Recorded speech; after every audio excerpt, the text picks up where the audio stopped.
You're listening to the Huddle Up Podcast with Chad Jensen and Zack Kelberman.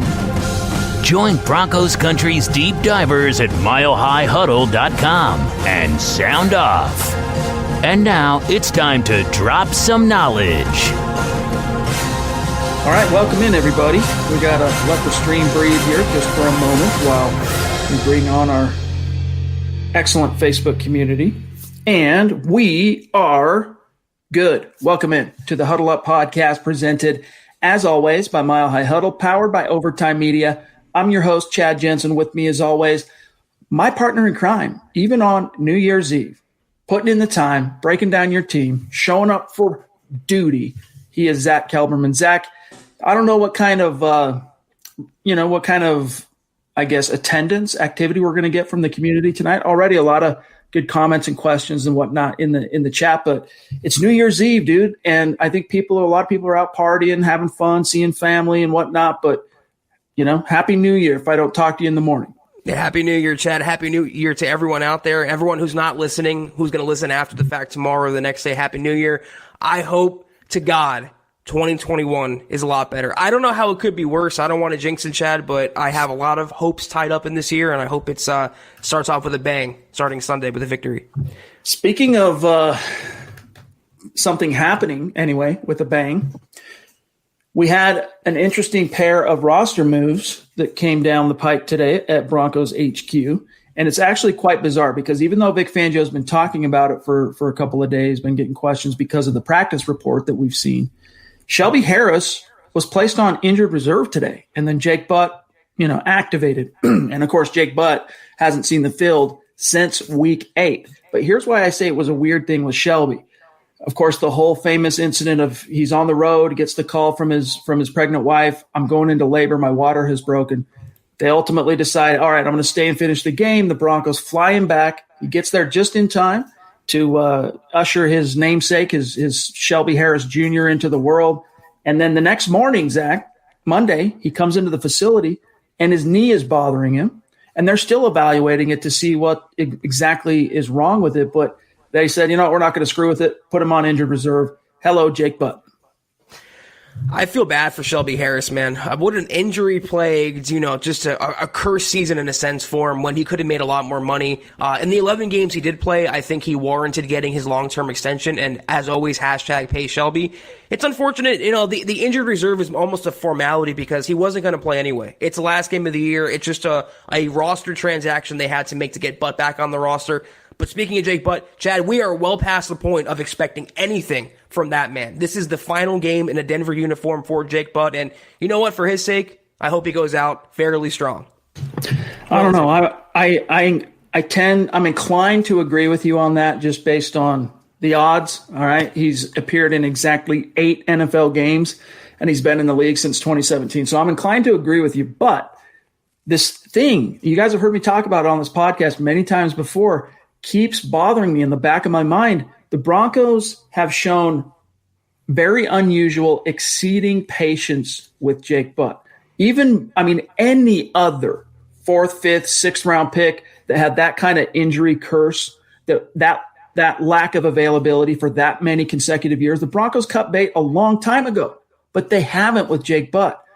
And I think it's because John Elway really, really resonates, likes Jake Butt, and believes in Jake Butt. But here's the wrinkle, Zach. As you said, he's going to hit free agency, and because he basically redshirted his rookie year, he actually is going to be a restricted free agent. So he's not going to initially hit unrestricted free agency unless the Broncos opt not to RFA tender him, which I don't expect them to do. You don't expect them to do.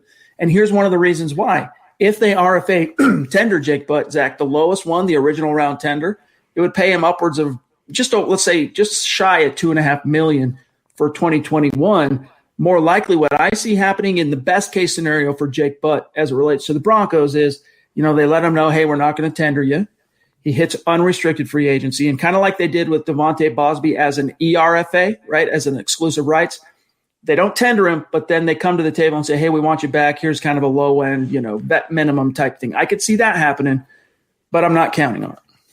You could say he's redshirted for 4 years now, not just most of his rookie year or anything like that. He really wasn't close to materializing as Elway ever anticipated, getting him in the 5th round. He was a second-round prospect, but his injury jacket's always been his biggest red flag, and he never shook that at the professional level. But listen, to play devil's advocate, even if Jake Butt does come back next season, let's say fully healthy for Jake Butt, whatever that may be, what is he going to offer this tight end room?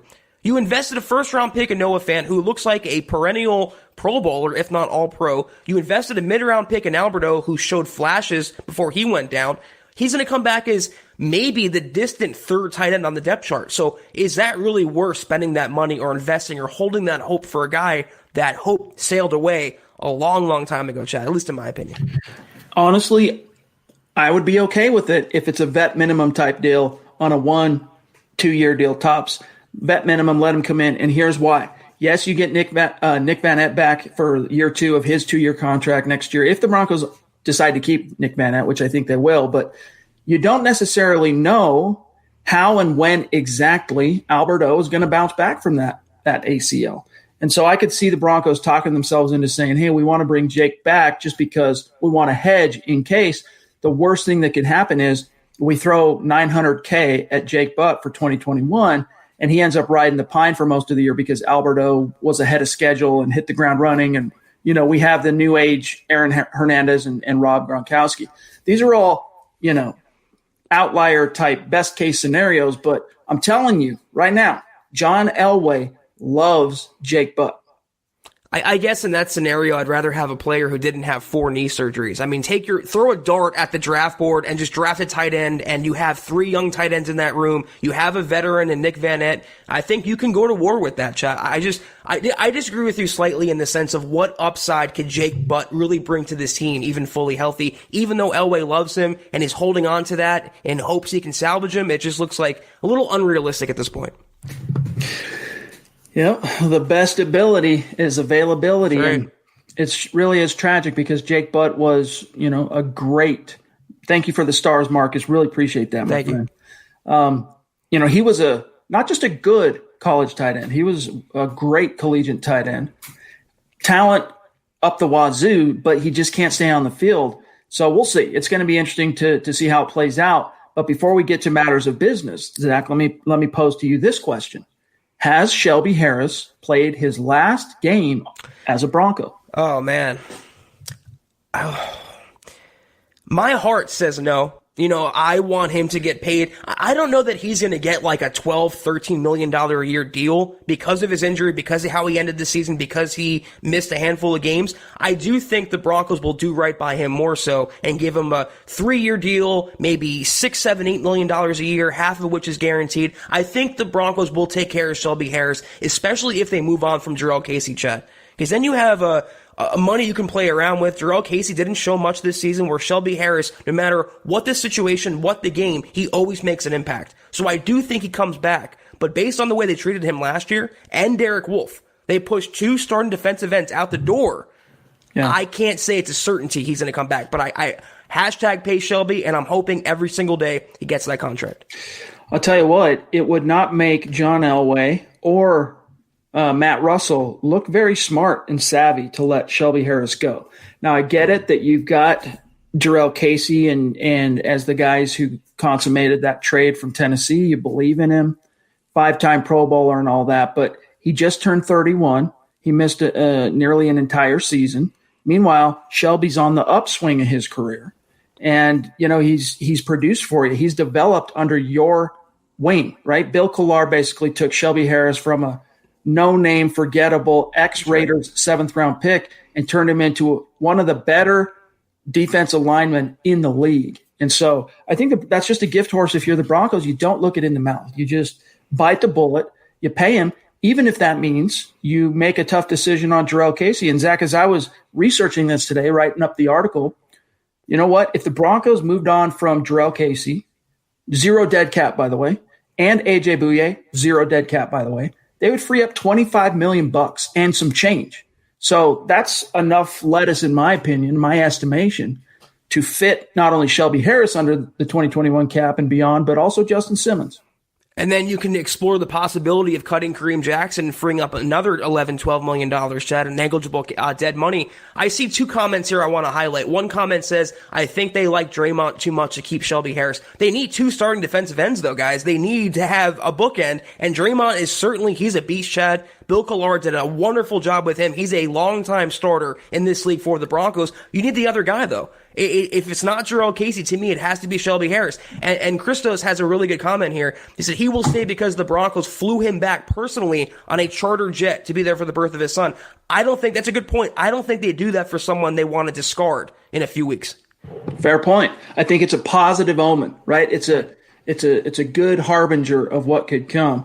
And Chase says re-sign Shelby, but cut Casey and give McTelvin Agim more snaps. Yeah, McTelvin Agim is definitely going to be in line for more snaps in 2021. We're going to continue to break this down and get to all of that. And guys, we'll see. I mean, there's plenty to talk about in terms of the Denver Broncos matchup this week.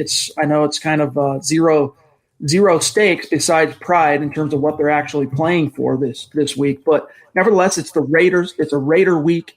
And so we're going to sink our teeth into that, get to your questions, your super chats here in just a second. But first, we got to take care of some quick matters of business, starting with a hearty thank you to the sponsor of tonight's live stream pod, Sportsbetting.com. Right now, gambling is legal in the state of Colorado. And if you're looking to make watching your favorite sports a little bit more interesting, just like fantasy football, Sportsbetting.com is your no-brainer destination. And here's why. 3 factors. Number 1, you get the sharp odds and low juice. Number 2, you get hassle-free bonuses that you can roll over and access and use after betting it one time compared to the other sites out there, which I will not name this time, that make you do it 5 to 30 times. 3, you get 24/7 live customer support, and it's always a real person in the United States, which is crucial if you're dealing with anything that has to do with your coin, your money, and you got a question, you got an issue, you need to talk to someone, you want to talk to someone. All right, so sportsbetting.com has your back on that. But here's the kicker. Right now, after you make your first deposit, sportsbetting.com will match it up to $750. That is $750 in free bet credits. Plus, right now with the NBA having kicked off, tipped off, you also get $25 in free bet credits for the NBA. So head on over to sportsbetting.com/milehighhuddle. That's sportsbetting.com/milehighhuddle and capitalize on up to $750 in free bet credits and start 2021 off on the right foot. All right, let me just grab a couple quick things here, and then we'll dive right back in. Follow the podcast on Twitter at HuddleUpPod, and then the main account at MileHighHuddle. You get those 2 clicked. You're not going to miss anything pod-related or breaking Broncos news and analysis. My partner, Zack Kelberman, on Twitter at KelbermanNFL. Myself at Chad and Jensen, and our producer, John Cronenberg, on Twitter, though, at John K. MHH. Check out the merch store, guys. You guys demanded the merch store. This time last year, Zach, what's funny, we didn't have the merch store, right? We were sitting here on December 31st, 2019. The merch store was not a thing. It became a thing because you all manifested it, and, we obliged. And Zach did all the, the elbow grease. Those 4 years have flown by, haven't they, Chad? Since we launched the store, it's really just been unbelievable. Like unbelievable. You guys have just made that a huge success for us, and so thank you. It all adds up. It all helps MHH. It helps myself. It helps Zach. So get a hat, go get a T-shirt, a hoodie, mug, face mask, little something for everybody, and then also a shout out to our Facebook supporters. We love you guys. As our following on Facebook continues to grow, consider becoming a supporter, because starting next week, we are dedicating content specific only. We're going to continue to do these live streams pods every night. That's going to be access to everybody. But we're also going to start dedicating a little sliver of content, not a little, a lot of sliver of content to our official Facebook supporters, Kelberman's Corner. We got some hot takes coming down the pike from your boy, Zach. So become a supporter. Just click the big blue button. If you're on Facebook, you're in like Flynn. And if you're not able to do those things, it's all good. Please subscribe, though. Please like this video. And if it's any good, Zach and I are doing a good job. Share it out there. Help us continue to grow. And we are growing. You guys might have heard me mention it yesterday, but we have already at MHH obliterated all of our previous records for traffic, for views, the whole 9 yards. We doubled that in December, and that's thanks to you guys. So we love you, appreciate you. The word of mouth, the clicks, the shares, it all adds up. We love you. This is the Overtime Podcast Network. Another week, another Broncos loss, but this time to the Chargers. There's always something, though, to help brighten your week after such a tough loss, and that's Coors Hard Seltzer. Rooted in Coors' long history of sustainability as a brand inspired by a generation that wants to do good in the world with a mission to restore America's rivers. Gang, never before has it been so easy to make a difference in the world and volunteer whatever you're doing by simply cracking open a can of Coors Hard Seltzer. You're volunteering because our waterways, gang, they are at risk. 80% of America's rivers are drying up, but through a partnership with Change the Course, Coors Hard Seltzer is helping to protect and restore America's rivers. The way it works, each 12-pack of Coors Hard Seltzer restores 500 gallons of fresh water to U.S. rivers and the communities that depend on them. And the results, 1 billion gallons of water restored to 16 river basins across the U.S., including the Colorado River. And that's just year one. 4 refreshing flavors, gang. 1 cool cause. Enjoy naturally flavored black cherry, mango, lemon, lime, and grapefruit. The specs are in. Coors Hard Seltzer is 4.5% ABV and only 90 calories, Zach. Ooh, Chad, what a tough loss today's game was, but the one constant, the one thing that makes me happy throughout this entire season has been the Coors Hard Seltzer. Today I had my black cherry with me, but I've been changing that up as I've gone along every week. And going forward into the offseason, Coors Hard Seltzer is my drink of choice. So, gang, you heard it here. Make a difference. Join the world's easiest volunteer program. By simply cracking open a can of Coors Hard Seltzer, you can volunteer to restore America's rivers. You buy Coors Hard Seltzer, you help restore 500 gallons of water into America's rivers. So visit CoorsSeltzer.com to find a Coors Hard Seltzer near you. That's CoorsSeltzer.com. For every 12-pack sold through 8/31/2021, Coors will purchase services from Change the Course to restore 500 gallons of fresh river water. Details at CoorsSeltzer.com. Celebrate responsibly. Coors Brewing Company, Fort Worth, Texas. All right, John, we got Zeus. Wow. Jumping in with aplomb as he is, so generous. I can't believe it, man. Just thank you so much, Stu, and hope you have a very, very happy new year and a great 2021. He says, thanks for all the great work this year. Really appreciate that, my friend. It does mean a lot to us. Stu's ending the year the way he started it, Chad, with total abandon in support of our podcast and our show and what we do. Stu, you are the best, and that is why we look up and we see you up there as the founding father. Thank you so much, and special mile high salute to you and your family.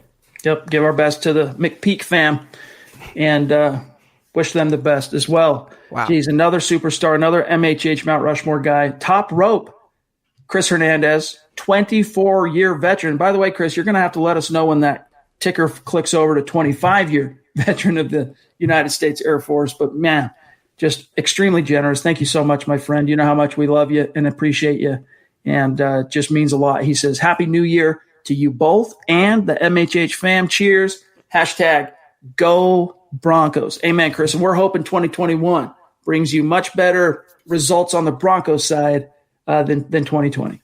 And Chris, you're right next to Stu. We have your bust being made up right now. You're among the idolized superstars that we have on our program and on our podcast. Thank you so much, Chris. And we hope personally for you that 2021 is much, much better. All right. Oh, we also got Black Knight, our friend Jeremy, jumping in with a super. Thank you, my friend. Really appreciate that. Another longtime listener, another longtime superstar. Just unbelievable support. He says, Happy New Year, everyone. I'm going to be playing Cyberpunk 2077, so I won't be on. Catch the episode on Spotify. Right on. Thanks, Jeremy. Zach, I'd be lying to you if I told you I know what Cyberpunk 2077 is, but I bet my sons know. I thought I saw something on Twitter about it. It was like a trending topic, something with the game. It's a video game, but I'm not really huge into that realm. So, Jeremy, we appreciate it, and we hope you're doing well with your gaming, and we wish you the best of luck for next year or next season, whatever it may be. Yeah, I guess the question is from John. He wants to know, is it running okay? But I think Jeremy, I think he dipped out, right? We'll see. Jerry, real quick, one of our supporters on Facebook. Good to see you, by the way, Jerry. Happy New Year. He says, I heard the NFL may screw us out of off-season OTAs. Yes, well, not the NFL. the NFLPA. J.C. Tretter, is it Tretter? I almost botched his name. Yeah, Tretter. The center of the Cleveland Browns is also the president of the NFLPA. And he put out a statement today saying basically that, hey, 2020, the pandemic has been one heck of a roller coaster. But if it's done anything, it's taught us, it's hammered home the realization that we don't need OTAs. The whole offseason thing is arduous. It's overbearing. We don't need that. And then he listed a bunch of factors as evidence, all-time low penalties, still good scoring offenses. Defenses have definitely taken a step back this year, in my estimation. And then, of course, all the injuries. He didn't really mention the injuries. So I think, Zach, that's the first volley on the part of the NFLPA to test the resolve of the owners and this new CBA, which they codified and executed less than a year ago, right before the pandemic started, to see if maybe they can find wiggle room to get out of OTAs. JC needs to speak for himself because there's a lot of benefit to having OTAs and having those off-season reps. And I understand from his point of view, it's all about player safety and he's players first, but there's a compromise. Maybe they won't go full tilt. Maybe they'll have less OTAs or different ways they can structure them, but they're going to have some sort of off-season program. Little off topic though. It's funny to me, Chad. Do you see the Dolphins quarterback news today? Fitzpatrick tested positive for CV, and then Tua was not named a close contact of him, so he's eligible to play Sunday. He's been literally around him nonstop the past few days. How wasn't he deemed a close contact, but the entire Denver quarterback room was? It's further proof the NFL screwed the Broncos in Week 12. I'm still not over it, Chad. Travis. I'll tell you why Tua was not named a close contact and going into protocol quarantine as well. Because he has a name, that's why. It's because the Dolphins weren't dumb enough to send the actual footage, videotape of how these quarterbacks were interacting. Fair point, too. Look, The Broncos, though, in their defense, they did so fully in good faith and based on what they had described to the NFL front office in terms of what they had seen on the tape, what the tape revealed.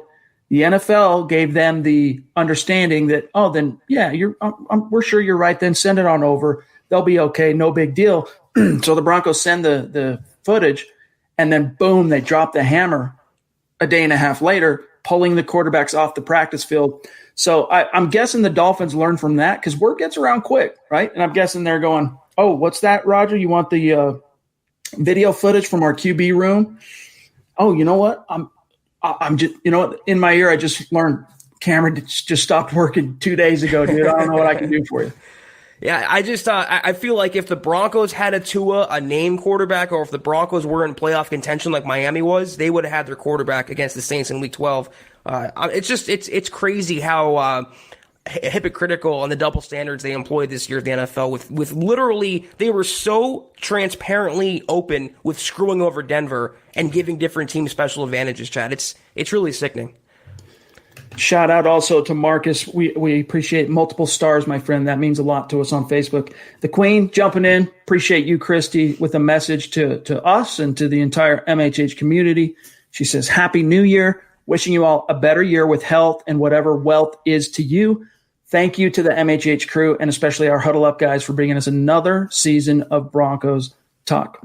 Appreciate that so much, Christy, and everything that you mean to this community. That's why you're holding the crown, and you always will as the queen of this podcast. Thank you so much, Christy. Happy New Year. This is the Overtime Podcast Network. DeShawn Williams, Denver DNV3, wants to know also what about DeShawn Williams perhaps to replace Shelby? So like if Shelby does end up, departing, there's always a chance, right? Because listen, no one would have guessed that Shelby Harris, when he was acquired on a futures deal back in early 2017, that he was going to become the guy that he became. But, he had a little draft pedigree in that he was at least a draft pick, right? Thank you for the stars, Millie. Appreciate that, my friend. He was at least a former draft pick. DeShawn Williams, you never know what the future can hold for him, especially if he stays under the wing of Bill Collar, who, for everything I've heard, plans on continuing to coach in 2021. But let's face it, the one thing Shelby has that is just impossible to coach, impossible to teach, you either got it or you don't, that clutch gene. Zach, when the chips are down, you need a play, whether it's third down, whether it's, getting a sack tip, forcing the ball out, blocking a punt or a kick or an extra point. I mean, it's just he's in so much intercepting a pass in the end zone against Big Ben and the Steelers to secure the dub. I mean, this is just a guy who saves his best for those key moments, and that's one of the reasons he is so valuable, and the Broncos would just be ridiculously unwise to let him hit the bricks. And who else on the Von Miller-less Broncos defense has that clutch factor? Who else is making plays in the even Justin Simmons, Chad? I know he secured the Dolphins win with interception, but he doesn't really make those clutch game-changing plays too often. And Bradley Chubb had a great season. They aren't those clutch game-changing plays. Shelby Harris manages to do that every single game almost in fourth quarter, late game situations, batting a pass down, getting a sack, stuffing a run, and he's earned it. He's been great for the locker room, great for the defense. As much as I do like DeShawn Williams, I don't think he's starting caliber just yet. He's a nice backup and project guy to have for the same reason why DeMarcus Walker isn't ready to be a starter just yet. You need to have depth pieces too. Not everyone can be a starter along your depth chart. So Shelby and Draymond are your starters, and you can bring back DeShawn Williams, you can bring back DeMarcus Walker, you bring back Mike Purcell next year as your nose tackle. That's a pretty good defensive line, and you can mix and match. But to forego Shelby Harris for DeShawn Williams, I can never get on board with that. Not only that, but DeShawn's more of a tackle. He's more of a 0 and a 1 technique guy. And Shelby, he's more than that. Marcus wants to know, why would we give up on Shelby when he is on the ascent? Well, it's just, business decisions get made in the NFL year in and year out that leave you scratching your head. And we've seen it from time to time. I think for the most part, Elway has actually been quite good and savvy in terms of who he's opted to keep over the years, who he's opted to allow to hit the bricks. I can't really think of anyone that's left and it's blowing up in his face and you're going, man, that was a big mistake. But someone right now, put it in the comments, who am I missing out on? But nevertheless, Zach, this is one of those scenarios where I think you're right. I think the omen and the harbinger was last week in how Elway, Joe Ellis, they bent over backwards to get Shelby home in time for the birth of his son, giving them their own private jet. You get home. That's a strong show. It's almost like a recruiting tool. It's the type of thing you see, when you're trying to get Peyton Manning to sign with the Denver Broncos, you're jet setting, you're doing all these individual big overtures to make an impression. It kind of felt that way in a way.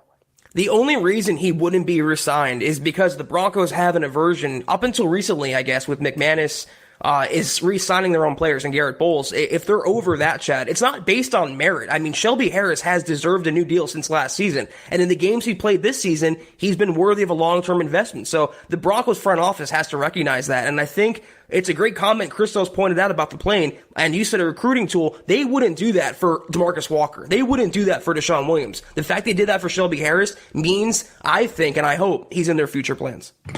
David, appreciate those stars on Facebook, my friend. Thank you, David. And guys, if you're watching on Facebook, and many of you are right now, giving stars is like another way. It's similar to on YouTube giving up a super chat. The only difference is here, for whatever reason, we'll have to look into this once things slow down for us, but StreamYard doesn't show us the stars. It just shows the blank, but that's how we know it's stars. But nevertheless, David, appreciate you, my friend. Let me grab this real quick from Josh. Oh, actually, no, grab Christy. I didn't see that. Put Christy on. My gosh.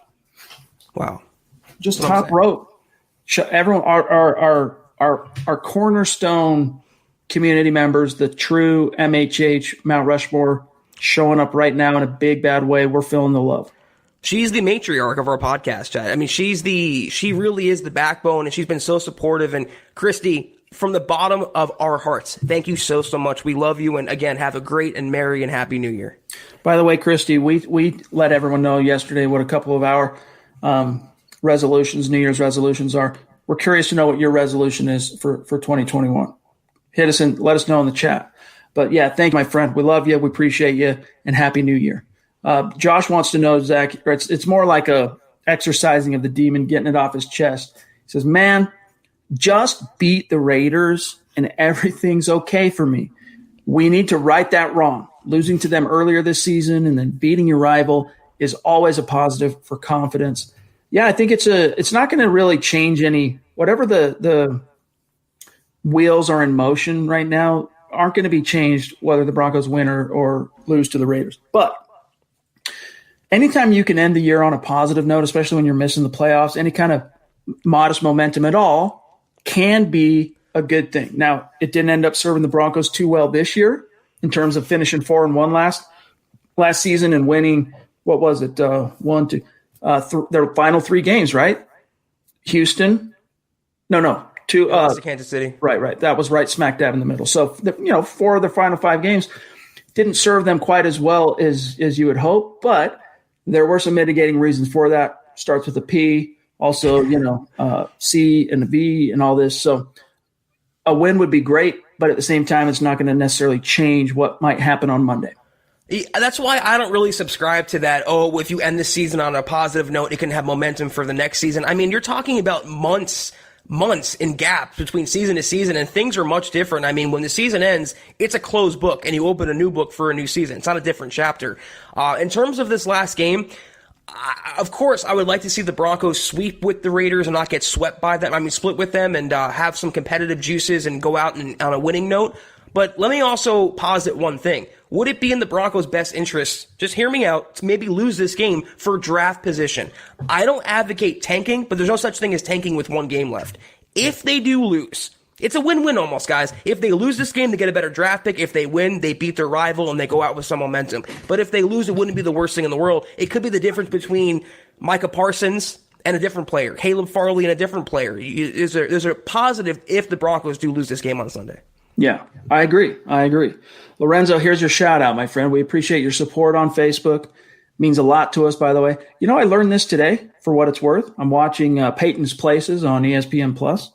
Yeah, they got me with the Elway Cross episode. Did I tell this story off air or did I tell it? I think it was with you, myself, and Kim, but I ended up ponying up for an ESPN Plus because I wanted to see the Elway Cross episode. So I did, and I paid the money, and I watched that one. But then I just went to the very beginning, season 1, and started watching each one. I haven't watched or listened to anything else. And I have something in my ear all day long, no matter what I'm doing. I'm listening to a podcast. I'm listening to a book. This is all I've been watching. And one of the things that I was just reminded of, Lorenzo, maybe you didn't know this, my dog, is that Brett Favre, his middle name, Lorenzo. You're welcome. The more you know. The more you know. Ding, ding, ding, ding. All right, let me see here. Caleb, he says losing greater than winning this week. And he's talking about draft position here. Yeah. Let me grab this one from Cop16 on YouTube. If we finish last in the West, do we have an easy schedule? You have an easier schedule, but it's very subjective because the NFL, Zach, is the king of parity, right? You never know which teams are going to go from worst to first on a year in and year out basis. But yeah, first place teams play first place schedules and so on and so forth. So yeah, if they do finish last, maybe they get a break finally in the scheduling. Yeah. But these last couple of years, look, they haven't even made the playoffs and they're getting, second hardest strength of schedule, tied for first hardest strength of schedule. It hasn't made that much of a difference when it all comes out in the wash. And it sucks because the NFL has this, the secret sauce formula for the schedule and the schedule, strength of schedule and the percentages and all that. The Broncos have been screwed for sure, but let me tell you something. They've also been in these games, even against the Chiefs. They gave Mahomes all he could handle. They are mostly in games against the elite teams. If they take care of business, the schedule ranking won't matter. The SOS won't matter next year if they play to thetheir potential. This is the Overtime Podcast Network. Stu, I know you've been with us since the 24/7 VIP days. I remember your handle over at 24/7 Sports when MHH was on 24/7. So we appreciate you, my friend, and I know you've been with us a long time. He says, I've been with you guys since the VIP days. Did anyone see the stupid face J.J. Abrams made in the draft? J.J. Abrams. Isn't Jonathan that the Abrams? Star Wars stuff? Yeah, it's the director, I think, right? Oh, yeah. Abram, right? He's probably talking about Jonathan Abram. Yeah. On those video intros they show for players. I'm not sure exactly what you're saying, Stu, but he's kind of a character. Let's see it. You want me to try and find it? Let's see it. I'll take another question. Right. John, serve one up while we pull this up right now. I want to see the stupid face he made. What is it, draft video face? I guess it was the intro video for Jonathan Abram. Frederick, you want a shout out? You got it. He said, can I get a shout out? You guys are awesome. Thank you for tuning in, Frederick. This is your shout out. We hope you like it. We hope you enjoy the show and have a great and happy New Year. Safe New Year. All yeah, right, much Kenneth, love to you, my friend. Kenneth jumping in. Good to see you, Kenneth. As always, $4.99. Thank you so much. He says, what stat line did Rippon have to not want to go after a vet quarterback? What stat line did Rippon have to not want to go after a vet quarterback? So meaning if he was a better backup, what would he have to do to be a better backup? I don't think it was dependent on him. I think it's dependent on Drew Lock. I mean, that's the way they shape the decisions at quarterback is how he does as the potential franchise guy. Rippon was always going to be the clipboard holder and the brains. He was always going to be the Kellen Moore on the sideline, the coach with the helmet on the sideline that can relate to Drew Lock. I don't think he can do anything, Chad, that would have solidified the Broncos going after a vet or not going after a vet. Wow, thanks again, Marcus. Let me say this, and Kenneth, we love you, my friend. Here's the thing about Rippon. He did, in terms of the stat, Aaron, thank you, Aaron. Stars means a lot. In terms of the stat, he did it. He already provided it, and that was the win on the road against the Jets. Yeah, it was the hapless, lowly Jets, but, it was very imperfect performance. How many picks did he throw that game, Zach? 3? I think he had 2 touchdowns, 3 picks. Yep. Got a Herculean contribution from Melvin Gordon, who incidentally – rushed for 107 yards that day. Guess how many yards he needs to break 1,000 tomorrow or on Sunday? 107 for whatever it's worth. So I think Rippon secured a place on the team next year regardless. But did that convince anyone upstairs, for example, Zach, that he can be the mentor? Well, he's not a mentor. He's a peer. They came in the same class basically. Right. And if anything, Drew Lock probably views him, at least on a subconscious level, as below me, right? You're the guy that didn't get drafted. You're my backup. That doesn't mean it ever is communicated. It doesn't come out that way in terms of their relationship, but that's not how Drew views it. Whereas if you were to bring in Ryan Fitzpatrick, just as an example, and you drop that resume and he goes, boom, and it just keeps unrolling and unrolling and unrolling. And Drew's like, dang, dude, this is a guy that's got some experience. When he talks, I'm going to listen. And not that he doesn't listen to Rippon, but it's just a different dynamic. If the Broncos, Zach, ultimately prioritize that mentor type and a guy to push, Rippon ends up taking a little bit of a back seat. Yeah. But I'm not convinced they're going to do that because as much as I think it would be a good thing to bring in that vet and also provide some heat, in terms of just enough pressure on Drew to where he knows he's got to perform, right? You're Brett Favre, who just got put into the game because Don Majkowski went down, the Magic Man, and he's going to be back soon enough. So you got to keep your pedal to the metal because that was the starter. That was the guy everyone in Green Bay loved.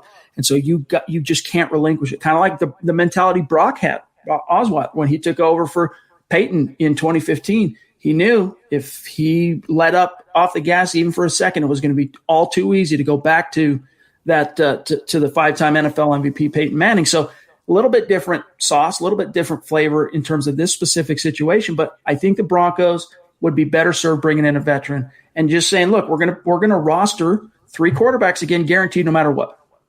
Yeah, I'm with you. I do think he does return next year, though I think he comes back as the number 3 or maybe a practice squad quarterback if he has the eligibility for that. You never know with the rules anymore. But he showed what he's going to be. He showed what his ceiling is. And the Broncos, I don't think we're ever really expecting anything. I saw one comment that compared him to Trevor Siemian. That's exactly who he is. He's a career backup. He's a number 2 and a heady one, a mentor type, big brains, a lot of smarts, and he's willing to work with the guy in front of him. He was a dart throw for Denver. And you know what? They landed a guy who can help out the young quarterback now, who can step in and make some plays if it calls for it, but he's not going to preclude the Broncos from either moving on from Drew Lock, supporting Drew Lock, or bringing another quarterback in the building. He is who he is, and he's just there. Kenneth, I'm going to pick a bone with that, dude. I'm going to say Kubiak, and I'm going to say Bubby. I like Steve Berline. He served his purpose for his brief time that he was in town, but I got to go with Koob, and then I got to go with Bubby, then I got to go with Brock. Then I would consider Berline, but there were a few of those type of quarterbacks in the post Elway Shanahan years before Cutler. So in between the Greasy and Cutler days, there was a few guys there Gus Frerotte, another guy. But those would be my 3, Zach, all-time backups: Kubiak, Bubby, Brock. Because I still consider Brock he was the backup, right? He wasn't the guy. He was a backup, and then he left. I got my three. I got Mark Sanchez, Paxton Lynch, and Austin Davis. Those are the three best backups in Broncos history. Dude, Chad Kelly can't get a break. Oh, dude. man, Chad Kelly. I wiped him from my memory, He hurt me too much, Chad, too many times. Christy says, I'm not one for resolutions, but focus on health, spending time with the ones I love, and, of course, a better Broncos season. Love to you all. Be safe and be nice, everyone. Perfectly said. Thank you, Christy. Awesome. All right, let me see here. I'm going to, while we kind of let John, if we have, it did just do a jump on me. So anything you got, get it going. I do want to do, we're at 37 minutes. We're about 38 minutes. I want to do a little bit of a comparison, Broncos, Raiders, before we get out of here. Kenneth, though, appreciate you, my friend. He says, it's the same. That was the same one. One more. There was one right below him. Hold on. I jumped right over it. There he is. We never Mark got Anthony. Abrams' draft video. I looked, dude. There's too many options, and everyone's like a minute and a half. It's not like a little 2 or 3 second clip where I can find out real quick if that was the one he's talking about or not. So we'll holler back at you, Stu, and see if we can find it, and we'll talk about it. Maybe gut reaction. Mark Anthony just has become so consistent, as a superstar. Anytime he's in the chat, he's showing us love and support. So thank you, Mark. And he says, Happy New Year. Remember that the start of a new year doesn't make it all better. Work hard, stay humble, and most importantly, F word the Raiders. FTR. Thank you, Mark. Happy New Year. Appreciate you, dog. Holden, and then we'll do some comparisons here. Appreciate you, my friend. Been with us a long time as well, as far as listening to this pod.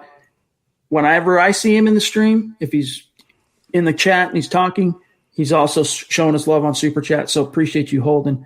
He says it's a win-win scenario Sunday. Either we beat the Raiders or we get a better draft spot and push a rival further back in the draft. But Denver Broncos for life. Fair point, dude.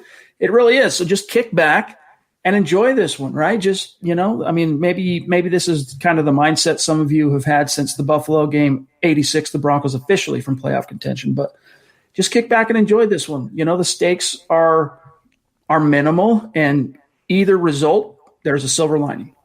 Some of them might have checked out after the week 12, that whole travesty. And I wouldn't blame them, but, it is a win-win. I mean, take away the emotional investment of, having to win this game or somebody having to prove something. There's no more football after this. It's the offseason. So if they win, great. They put a damper on the Raiders season. If they lose, they get a better draft pick. It's truly a win-win scenario. DNV3 jumps in to say, Micah Parsons isn't the best in coverage. So I feel like they won't take him. Maybe. I know that's not his forte, but he is just a phenomenal athlete. And as someone who is yet to really jump too far into really studying the tape that's available to us on these prospects, I'm not going to go too far into that. But I know Eric Trickle, our senior draft analyst at MHH, he's of the opinion that he's not so great in coverage as well. But I think you put him in a Vic Fangio scheme and you put him under a Vic Fangio wing, and you might see a lot of that stuff kind of get coached out. And you put him in between Von Miller and Bradley Chubb. Those are two pretty good guys to play in between. And also keep in mind, look at the Broncos starting inside linebackers that Fangio did handpick. Josie Jewell and A.J. Johnson. Those guys are terrible in coverage. So Micah Parsons would be, Patrick Willis in his prime compared to them. I'm all for MP in the first round, Jen. Shout out to Albert. Good to see you, my friend. An official supporter on Facebook. Also, he's a superstar. Been with us a long time. Happy New Year's to you, my friend. Kenneth says, what's your New Year's resolution if you're the Broncos? That's a good question. Man, Kenneth, I should have texted you or something, been like, hey, dude, give me a good idea for an article, man. I need some page views. What do you got? That probably would have been a good idea. I maybe would want to think about that a little bit more, but what do you got, Zach? I have a few. I mean, one of them is invest in my own if I'm thinking about the Broncos. I mean, invest in Justin Simmons, invest in Shelby Harris. You might want to even pay a guy like Tim Patrick or Phillip Lindsay. And also the other one, it's the same one as it should have been last year, is do whatever it takes to fix that offense and make it what it should be. Whether it's Drew Lock, whether it's Pat Shurmur or not, that has to be your central focus. It cannot be another rudderless season in 2021. It cannot be another playoffless season with a losing record. They have to fix the offense and go all in with whoever's under center, Chad. Man, I think you're right on the take care of your guys thing as a resolution, because that would be turning over a new leaf, right? Because usually when you are making a resolution, you're resolving, right, to do something that you've been putting off, or you're trying to do something that you've never done before. You're making a positive change, or you're recognizing perhaps somewhere in your life where you've maybe strayed a little, and so you're trying to correct that with a resolution. If you're the Denver Broncos, yes, absolutely. You know, it's very conspicuous, Zach, that could you turn the volume up on your mic? I haven't noticed any output problems for Mike or for Zach, his mic. Anyway, if you're the Broncos, though, let's recount real quick how many of their own guys, own draft picks, John Elway has re-signed to multi-year deals over the years. Just real quick. Von Miller, Virgil Green. Of all people. Jeff Hireman. Of all people. I need to pull up the draft history. Hold on. It'll come to me. All right, hold on. Let me think. Bear with me 1 second. Normally, I must be off my game a little bit here, because this is normally something I could have instant recall on. All right, here we go. Let me start from 2011. All right, Von Miller and Virgil. All right, even though Julius Thomas was a Pro Bowler in that class, did not get an extension. None from Orlando. He ended up signing elsewhere. No Malik, no Danny Trevathan, no Brock, no Derek Wolfe. So there's 3. All right.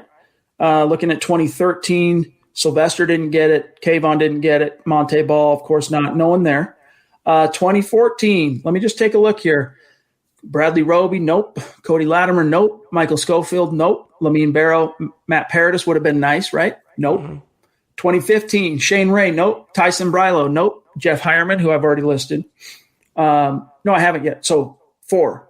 Vaughn, Virgil, Tyson, or Jeff Hireman, and who did I just forget? Oh, Derek Wolfe. All right, one more. Bear with me here, gang. Sorry, bear with me. All right, I'm looking again at 15. That's it. 2016, Zach. Connor McGovern, nope, let him go. Will Parks, nope, let him go. Andy Janovich traded. Connor, let him go. Justin Simmons still kind of floating in the breeze. Garrett Bowles. That's it. Now that doesn't count. That doesn't count C.J. Anderson as a college free agent, or Chris Harris. But it's 5 guys. That's it, Zach. So yeah, even though Shelby's not a homegrown guy in terms of an original round draft pick in Denver, he was developed by the Broncos. Get him signed. And Justin Simmons was a draft pick. Get him signed. And I also want to maybe take care of some of the RFAs who've given their all. I mean, even players that don't necessarily need new contracts, like Malik Reed or like Tim Patrick, like Phillip Lindsay. You have to show some in-house loyalty for the same reason you showed it to Garrett Bowles. You paid Garrett Bowles not just for what he will do, but for what he has done so far. They should do the same thing for Shelby Harris. He's contributed everything, Chad, every which way the last few seasons. He needs a long-term contract. By the way, Kenneth, great question, dude. Great question. I still might actually turn that into an article, dude. J-Lo, good to see you, my friend. Appreciate you. He says, if we give Locke another season and it doesn't work out, do you guys think Marcus Mariota could be the answer? He could be available in 2022. So, yeah, for what it's worth, Mariota was connected to the Broncos by Connor Orr at Sports Illustrated, saying, hey, Broncos should take a look at signing him, but he's under contract with the Raiders next year. So I guess they have a team option. You informed me, Zach. They might not necessarily bring Mariota back. Yeah. We'll see. But what's your answer? If I'm waiting until 22 to get a quarterback, I'm not getting Marcus Mariota based on, a glimpse of what he showed this year with the Raiders. You need that stud in the building. And that's why I'm advocating for the Broncos not to go for a veteran like a has-been or a broken-down guy, but go for a young quarterback in the 2nd or 3rd round. You can get your Jalen Hurts. You can maybe get your Dak Prescott. It doesn't have to be a first-round quarterback, but you need to have that young, preferably dual-threat quarterback to compete in this league, Chad. And I don't know that Marcus Mariota in 2 years from now is going to be that guy. Maybe this year as a backup, if the Raiders let him go, I'd bring him in for some insurance, but not to be the starter 2 years from now. By that point, the Broncos have to have that young guy being groomed, not Marcus Mariota.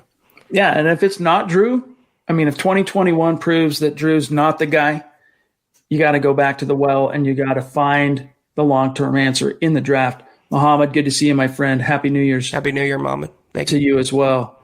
All right, let me see. Joseph, thank you for the stars, my friend. Means a lot. And I'm looking here. it looks like as well, John, we had an extra one. You might have grabbed this while I was looking on at the draft class here, but we had another one from Marcus. Real quick, Marcus, appreciate that, my friend. Jason Christopher in the house. Good to see you, my brother. He says, Happy New Year's Eve, Chad and Zach. Did Elway subconsciously endorse Locke as the starter next year in his interview with the team site today? I haven't seen it. Let me pull it up. Normally that's something I'm on top of, but I'll be honest with you guys today. I spent a little bit too much time in my kitchen putting together the perfect prime rib roast to feed my family on New Year's Eve. It's a very rare treat for Clan Jensen, so I might have missed this one, but we can take a look at it. Yeah, and also Elway pretty much confirmed that most of the coaching staff will be back next season, which is no surprise. We knew that about Fangio, and that extends to his coordinators in Ed Donatel and Pat Shurmur. The one wild card that we all expect to get fired is Tom McMahon. But it's no surprise, Chad, that the intimation is that Locke is returning, because the one thing that Elway has stressed, the one buzzword going into 21, is continuity. And they want that among the coaching staff, and that trickles down to the quarterback. So I'm not surprised they're going in with Locke to be maybe the guy to start next season. He might not end this season that way, but he's going to get another shot with Pat Shurmur. All right. I think I found it. I don't think Carlos, good to see you, my friend. Thank you for the super chat, brother. He says, Carnalitos, got to rekindle a winning culture. There you go. There's a resolution right there, my friend. Good to see you. And Carlos, we really appreciate how supportive you've been to this podcast and to MHH all year long, my friend. So appreciate you. Thank you. We also got one here from the stream looks great. Okay, good. Good to hear. Glad to hear that. The light. It's all about this new light. I'm telling you. Jeremy jumping in again. Black Knight 232. Appreciate you, my dog, and hope everything went well on the video game. I'm guessing you're listening and gaming at the same time. Is there a way, says Black Knight 232, to grab Kellen Moore and make him the OC and Rippin the QB coach? Let Shurmur and Shula kick rocks. Zach, you cover the Dallas Cowboys for one of your NFL jobs as a journalist. What's your answer? Well, there's a couple of things that are the problem here with this scenario is that Kellen Moore is already an OC, so he wouldn't take a lateral move to be the Broncos OC. You'd have to attach like assistant head coach to that title. And also the fact that he's in high demand right now. Not only is he beloved by the Cowboys and Jerry Jones, he's being courted by Boise State, his alma mater, to be the head coach. He wants to be a head coach, and I think it's not long before he is a head coach. Maybe not at the NFL level, but certainly at the college level. I don't think it's realistic, though, Chad, to have that young creative mind. I mean, he's in his mid-30s, and he just resonates with any quarterback, young or old. To have that creative mind in the building would be such a boon for Drew Lock in the offense. I'd love to see Lock in a more scheme. It's just not very realistic considering the circumstances. All right, we'll do a quick. I agree, by the way. It's not going to happen. Let's do a quick here under the fair use doctrine, a quick snippet of what Elway had to say. I hope this is where he talks a little bit about Locke. If not, we'll have to circle back and maybe grab it another day because I don't want to play the whole video. First of all, it's 5 minutes long. Second of all, I don't want to get in any hot water with YouTube. Well, obviously disappointing. I think that, we had higher expectations of, thought we'd win more football games, at least get in the hunt. So I think, getting off the slow start we did hurt us, and then the injuries that we got. But, I think, it was disappointing. I think we had high hopes. But then again, with everything that's gone on, we knew, offensively we were going to be tremendously young. No off-season, no preseason, that we were going to be a little bit behind the eight ball, and it showed early. But, there were some bright spots, some good things, some flashes that we did see. So there's some good positive things coming out that, hopefully we can use going into next year. I was going to say this time of year, you look ahead, you look for some promising signs. You feel encouraged about the direction, though, and heading into 2021? Yeah, I think so. I mean, I think that, we have to. That's the only thing we can do. And I think that, when we look at what we have, when you look roster-wise, we kind of look – where we are turnover ratio wise, dead last in the league, and just knowing that there's no way you can win football games, turn the ball up as many times as we had. Plus, we haven't done a good job getting turnovers either. So the mix of both those has put us behind the eight ball. So, but you look at the roster, there's a lot of good young football players, we believe, and Drew showed some flashes. Obviously, he's been very inconsistent, but showed some flashes, and we still have high hopes for Drew that, with a good offseason, a lot of hard work this offseason, a lot of film study that, he can come back and be a very good quarterback in this league. All right. I think that's what he's speaking to, right? Still having the high hope, Zach. I think that's about as close as an anointing as you're going to get before the end of season press conference. But remember, Elway doesn't like to give you what you want in terms of the media. It wouldn't surprise me if he leaves it as an open-ended question when he's point blank asked on the end of season, is Drew the guy in 2021? Wouldn't surprise me because remember, last year, after he finished 4-1 as a starter, Elway didn't anoint Locke until he got to Indianapolis at the Combine and said, Drew is our plan. First of all, did you guys happen to notice in that highlight package that Jerry Jeudy drop they highlighted in the corner of the end zone? That was a dime. That was a touchdown pass. And there's a reason why I'm bringing that up, not just to kind of vindicate Locke for that performance and kind of, that it was Jerry Jeudy's fault for that loss for the most part. But that's also, I think, a subtle indication from the Broncos organization that it's not all on Locke. He hasn't gotten the help this year either, Chad. And, we've seen it, Elway sees it, I think some of the fan base sees it. It's been a collective failure in multiple areas, and that's what he was saying. He lost out on the reps, but then they haven't gotten takeaways either. They haven't just given away the ball, they haven't gotten takeaways. I think John's whole thing there, his whole sell to us is it's not all on Locke. Yeah, Locke wasn't perfect. He has to be better, more consistent, but I think Elway's message is that with time, with continuity, and everyone pulling their own weight, this could be a dangerous team with Locke under center. Now that I'm thinking about it, I probably shouldn't have ran it as long as I did because I didn't think that they were going to show some game clips. So they might end up dinging us for that, but it's all good. Najee Altaf jumping in. Man, just appreciate you, my friend. Thank you, another guy that has, I wouldn't say come out of the woodwork, but he's this season, he's really come on strong this football season. And it's just been great having you riding shotgun with us, Naj, and we appreciate all your contributions and your support. And, of course, talking about the chat, too, and the knowledge and your insight that you bring, it means a lot to us. So he says, Happy New Year, brothers. Very concerned about Shurmur coming back. Seems clear Fangio is primarily interested in the defense.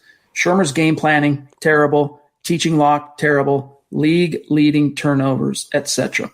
Yeah, I mean, the only way to put lipstick on this pig in terms of Shurmur coming back, Zach, is you're pinning your hopes on OTAs, more reps, continuity, that it's all going to click and spark next year. But it just has been so lackluster that it's hard to really catch that vision. But I think the Broncos are going to stay committed to him for this year. Yeah, they're putting the hopes in either Locke being the guy or Shurmur being the right coordinator for Locke. And if either of those things fails next year, Chad, the experiment will be a failure and they will have to move on. So it's a bold strategy, not moving on from one or the other, but they're going all in on the C word this year, and that's continuity. They want chemistry and they want consistency from their quarterback and their coaching staff, and those two things are mutually exclusive. Stu Meat with the super sticker. Appreciate that, my friend. We say thank you right back. You've been so consistent as a supporter of this podcast, and it just means a lot to us, my friend. So thank you for all of your contributions this year. I know we have one or two more supers that are in the chat here, but real quick, we're going to run out of time if I don't do it now. I just want to do a quick look here at the head-to-head. Of course, the Broncos have already played the Raiders. We know how that turned out. Not good. But I want to see where these two teams, and want everyone else to see anyway, I've already studied this, where these two teams are matching up with a full, 15 games worth of sample size under their belt. So Raiders sitting at 7-8, turnover margin, they haven't been good either. They're bottom third of the league. Broncos dead last. Offense, though, let's take a look. The Raiders, Zach, offense hasn't been the Raiders' problem this year. It's been that defense. Mm-hmm. Yeah, it's. I think Derek Carr has played really well this year, actually. But look at this. All right, the Raiders have 1, 2, 3, 4, 5, 6 of the major statistical categories. They are in the top 10, including third down percentage. Derek Carr just does a good job finding the weakness on third down. Meanwhile, let's take a quick look over here at the Broncos. Look at all that red. I mean, middle of the pack in rushing. That's about the only thing you can really hang your hat on. And sacks allowed. That's it. Fumbles lost, only 9. You say only, but it's still good for 21st. Otherwise, look at all that red. And remember, what does red mean? NFL bottom 10. Okay, that's what red signifies. Now look here, though. Here's a heartening connection. The Raiders defense, Zach, is like the mirror image of the Broncos offense. Look at all that red. Right. 2 spots where they're middle of the pack, but everything else dead last. Meanwhile, the Broncos defense has definitely felt the effects of all this injury turnover, because even though the Broncos went 7-9 last year, they were a defense, that had many statistical rankings in the top of the league. The only thing they have to hang their hat on this time is red zone. So this is the head-to-head comparisons here. What jumps out to you, Zach? Well, this is going to be another situation where it's up to the Broncos offense to likely win the game. I do believe that Carr and the Raiders offense and Jacobs and Waller and all the receivers, they're going to get their yards, they're going to get their points. I do think the Denver defense, though, can keep them pretty much limited for the most part. But it goes back to the offense. And how good is Locke going to be? How good is the game planning going to be? How good is the play calling going to be? How good is the running game going to be without Phillip Lindsay now? This is what the things I wonder about. If the offense can get going, Chad, it can give the defense a leg up to operate with a lead at their back. They can pin their ears back and really get after Derek Carr. And maybe they can string together 17, 20 unanswered points. They can really take hold of this game. It's the same story every week, though. The Denver defense should do its job relatively well, and it's up to the offense to match the points of the opponent. Is it possible? Yes. Is it likely? We don't know. The killer this year, I mean, aside from the obvious, we've talked about the injuries, but if you look at what's really the 2 areas that have crushed the Broncos, it's the giveaways. I'll say 3. It's the giveaways, the lack of takeaways, and then right here, points per game. Fangio's defense very uncharacteristically giving up almost 28 points per game. You just can't win in the league. I don't care who your offense is. And maybe you're saying, well, the defense is out there too much because the Broncos offense has been too inconsistent, and there's some truth to that. But it's not an excuse that the defense can look at each other in that room and use as a real out, right, to get the onus off of this. 28 points a game. But, Zach, here's what I say, all right, as far as what jumps out here. This Raiders defense, all that red, don't sleep on them. Did they look like a bottom 10 defense when the Broncos faced them earlier this year in Vegas? Not to me. I mean, NFL teams, we've talked about the blood in the water effect, right, the shark effect. And that, look, middle to the road, average, below average defenses, when they go up against a bad offense, suddenly they look like the 85 Bears. And that's what I don't want to see this time from Drew Lock and the Broncos. I want to see, look, maybe it's not a offensive outpouring like we saw in Carolina, but it's at least a close game where you're going blow for blow. And, maybe it shakes out similar to the way Week 17 last year played out, Zach, where it came down to the final possession and the Broncos needed to stop, and they got it, and they ended up winning the game by a single score. Whatever the case might be, I want to see the Denver Broncos at least keep up this time with the Raiders, not just get punched in the mouth, fall down, curl up, die. That's a good point you bring up about how some of the worst defenses in the NFL, or maybe even the worst offenses, seem to come to life against Denver. It's always it's an interesting trend every year. But, whereas I saw the Chargers game last week can be sloppy and low scoring, that was my prediction and mostly came true. I think this one can be a blowout either way. The Broncos can really take it to the Raiders if their offense clicks, or like we saw in the first matchup, if the Raiders offense clicks and the Broncos offense does nothing, this can go away from Denver pretty fast as well. I think this is going to be a fairly high-scoring game. I don't know why I do. I think it's going to be like a 35-30 type game, and Locke and Carr exchanging touchdowns. I don't know who's going to come out on top yet. Keep you guys in suspense for that, but it should be fun to watch Sunday. Do you think Melvin Gordon gets over 1,000? And then we'll grab Austin here. I think any competent coordinator would kind of feed him extra to get him to that number. It's only 107 yards away. It's not a lot. He could do it against that Raiders defense, but is Pat Shurmur competent enough to get that done? I don't know if he's going to lean too much on Locke, give more carries to Royce Freeman or Bellamy. I do hope he gets it, and I think it's he has a good chance this week. All right, we have now crossed the 1 hour mark, so let's grab these remaining supers, and then we'll get out of your hair, gang, and you can enjoy your New Year's Eve. Austin Ryder, appreciate that super chat, my friend. Make sure you connect with us on Twitter. He says, the 2021 Broncos wish list, number 1, find an owner for the franchise not named Bolin. Number 2, make the playoffs. Hey, I think that's fair. I would probably reverse that, but maybe you would say that the second doesn't come without the first. I'm not so sure. I do agree that they need resolution at owner, Zach, but I'm not so sure that, you bring in whatever that owner might be. I'm not sure that immediately results in a 2021 playoff berth. So, look, the Broncos have the horses. They just need the football gods to smile on them a little bit in 2021 and give them the OTAs, give them the reps, and give them relatively good health.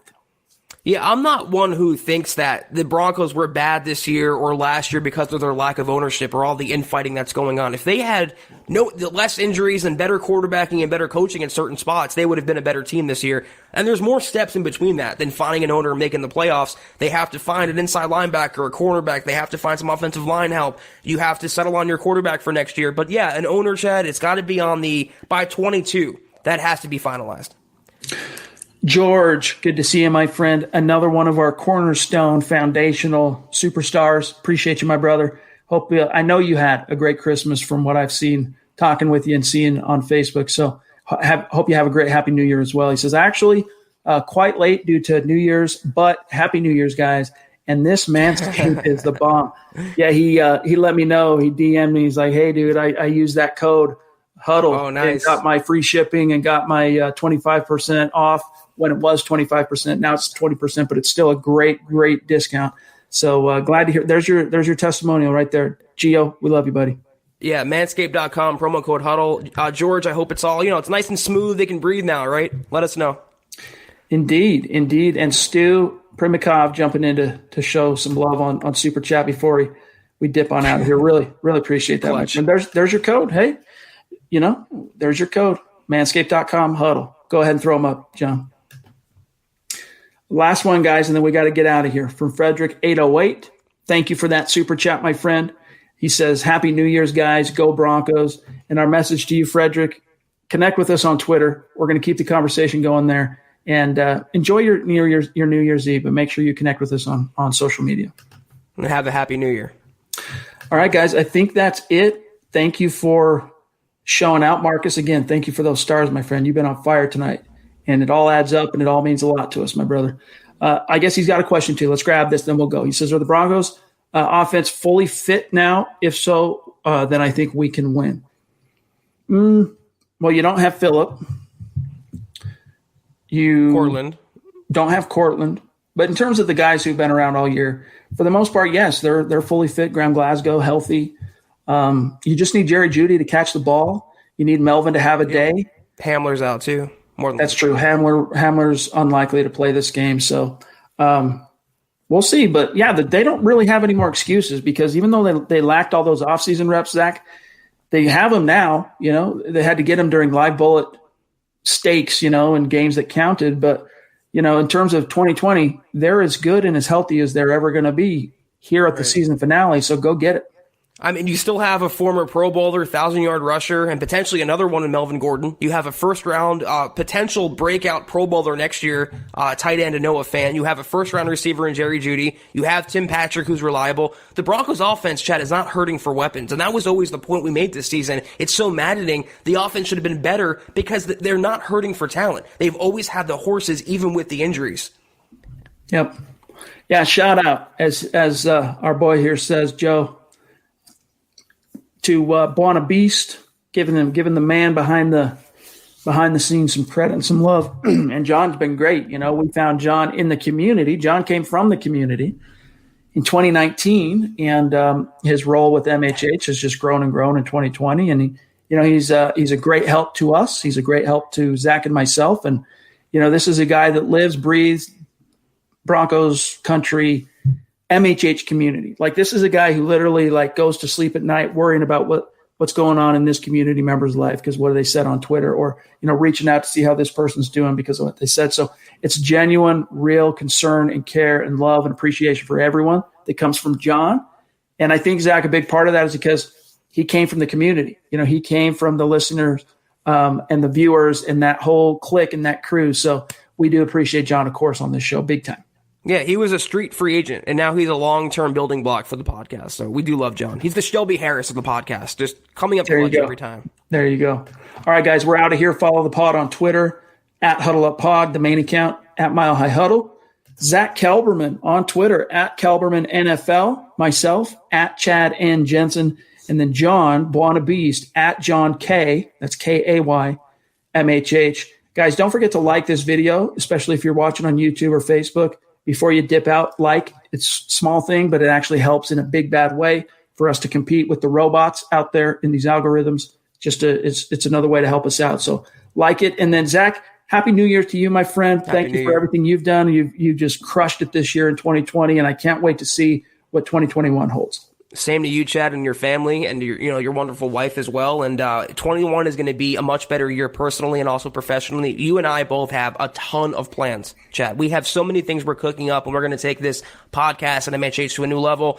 Everyone out there listening and not listening right now, thank you all for gritting it out and gutting through what's been a terrible year and an even worse season for the Broncos. Another playoff-less season in Denver. But you know what? The upswing is coming, Chad. The tide is turning. We're going to all have a better 21. With that said, see you next year. You've been listening to the Huddle Up Podcast. Join Broncos Country's deep divers at milehighhuddle.com to keep the conversation going.